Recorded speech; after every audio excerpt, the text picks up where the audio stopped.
para sa mga baguhan, para sa mga veterano. Ito na mga kaisda, mga ka-flower horn. Kulay at Yung ginawa natin kagabi na transformation. O diba meron agad lamesa dito. Yung lamesa dito napunta na dito. Tapos ito na sila ngayon. Ayan, good morning. Ito na yung ating bagong pwesto at permanent pwesto. Ito na.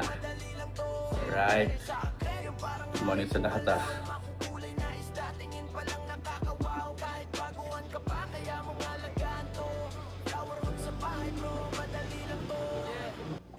Para sa mga newbie na takot magsimula, relax ka lang bro, dito masela na isda.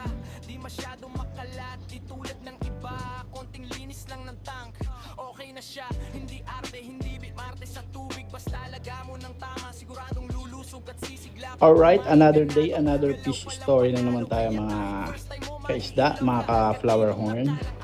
So ngayon, gaya ng nakikita nyo, pinupuno na natin.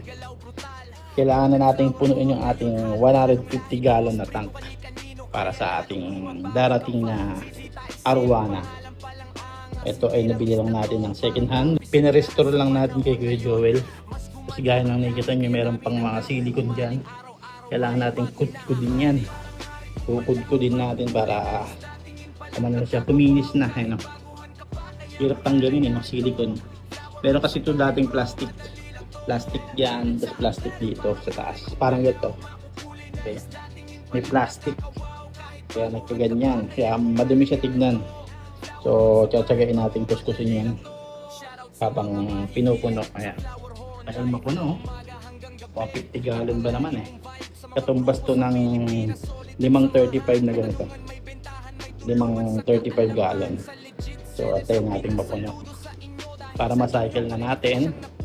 Tapos na-ready na natin yung mga bato. Ayan, bato, ceramic rings, bucky roll. Kulang pa tayo ng bucky roll. Dadagdagan pa natin ng bucky roll. Saka lava ring. Tapos yung foam natin, di pa natin nilagay. Nasa baba pa. Mamaya pag dumating na yung pump, lagyan na natin. Naantay din natin yung pump eh. Dito natin papagapangan yung pump. Dito yung pagsak. Dito yung bagsak niya. Kailangan din natin ng tubo pa. Kahit kalahati siguro. Or kahit wag na. Ganyan na lang. Ayan.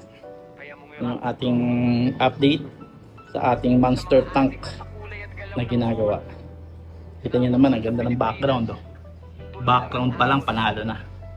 O diba, background pa lang panalo na. Laki. Monster tank.